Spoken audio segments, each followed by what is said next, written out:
700,000 sudden deaths all over the world. Isn't it shocking? So here we are, the Architeens, Namrata, Anaushka, Anushka and Shrishti, to present to you our Year 10 GP project of the question, how can vector-borne diseases be cured by sustainable solutions?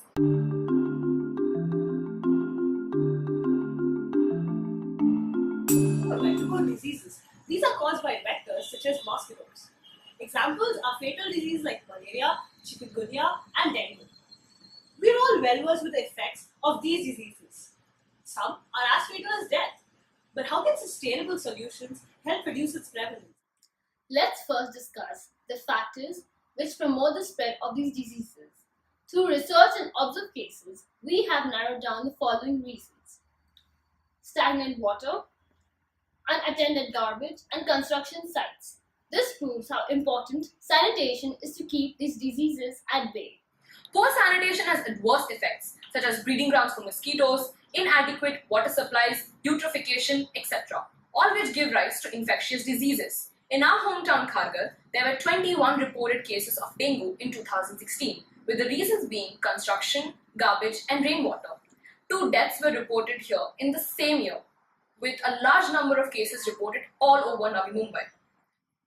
Coming back to our question, how do sustainable cities help?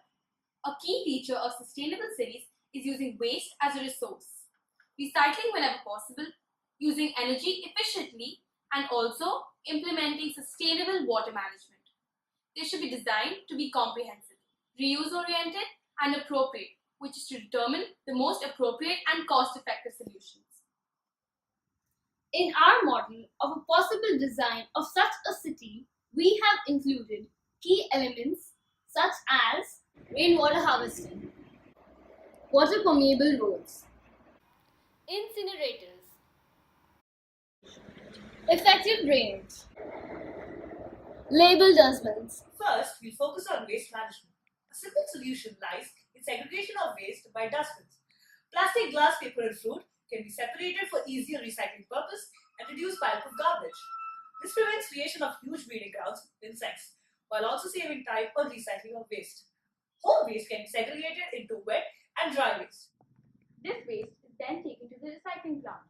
Other waste can be taken to the incineration plant. Here, the garbage is shredded and burned, and the products are used for the generation of electricity. The flue gases are first treated for eradication of pollutants before going into the atmosphere. Incineration could be a good waste to energy alternative and help reduce waste by almost 90%. Now we'll talk about water management systems. Rainwater harvesting is a simple method that can be adopted for a number of benefits. Those concerning our topic include better management of water and also prevention of excess rainwater flooding and causing soil erosion. The water supply can be used within the same building for supply to houses or stay stored for later use. The water that, however, is not collected by rainwater management systems can be absorbed by introduction of permeable roads that absorb water. Permeable alternatives to asphalt allow water to soak through the road, reducing the strain on the city's drains. A layer of top mix permeable concrete is installed on top of an aggregate layer of crushed stone. Rainwater drains through the top surface, collects in the aggregate layer, and is slowly released into the ground. This solution helps reduce flooding and can even be used to prevent water shortages by redirecting rainwater into natural aquifers. During heavy rains, the layers act as reservoirs which release water slowly into the ground. A perforated pipe can also be added to let the water trickle onto the stone layers slowly. Effectively, this helps in prevention of accumulated water and thus prevention of breeding insects. Permeable concrete comes under sustainable drainage system. Another drainage system, though not directly related to sustainable management, is a simple sewage treatment plant. The benefits of a wastewater treatment plant are numerous. Waste runoff and sewage from houses and factories, when left to drain untreated into water bodies, can cause several problems such as eutrophication, water pollution, breeding grounds for vectors, and a source of disease-causing pathogens. In order to prevent this, All the wastewater should be treated before letting it drain into our water bodies. A simple but effective sewage treatment plant is presented in our model. We will now go through the individual components of the same. Raw sewage is first passed through screens for grit and stone removal. Then it is sent to the primary settlement tank, where the solid waste sinks and is sent to the anaerobic digester. There, anaerobic microorganisms feed on organic matter. And as there is no oxygen, aerobic organisms are killed. Methane is produced, which could be used as a fuel. The remaining sludge can be used as a fertilizer. The sewage from the primary settlement tank is then sent to the aeration tank, where aerobic microorganisms use oxygen to feed on the organic matter, thus destroying pathogens and making the sewage harmless. From here, it is sent to the secondary settlement tank, where the aerobic microorganisms sink, forming a sludge with a semi-solid waste matter.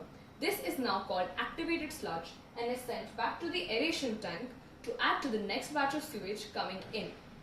Finally, the clear, odorless and harmless liquid is released into the rivers and seas as effluent. A wall garden is also built on one of the buildings. Taking inspiration from David Beeman, Environmental and Sustainability Manager at the Victoria Business Improvement District, who built a living wall in London to tackle flood problems. We have made this garden that can be adapted for our concerned purpose.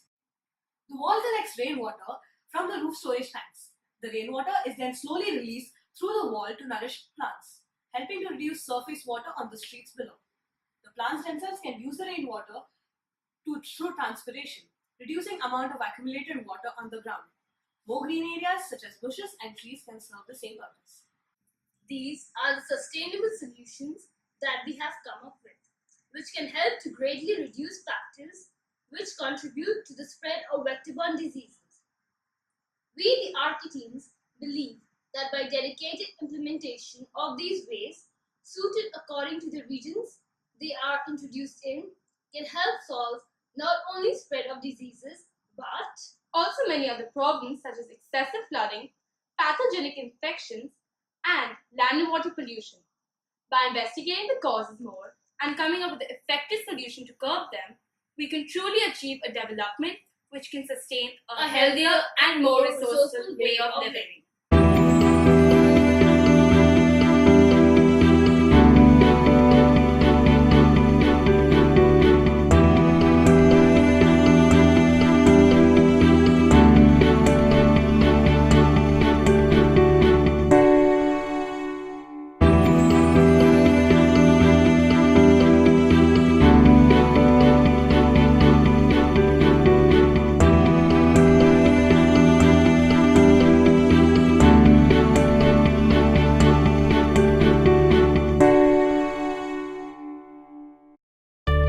Thank you so much for watching. In the comments below, do let us know your thoughts whether sustainable cities are an effective solution to curb vector-borne diseases, and also put the name of your country along with it. This will help us in shaping a global perspective. Also, please fill the survey form that we have linked in the description box below. Thank you.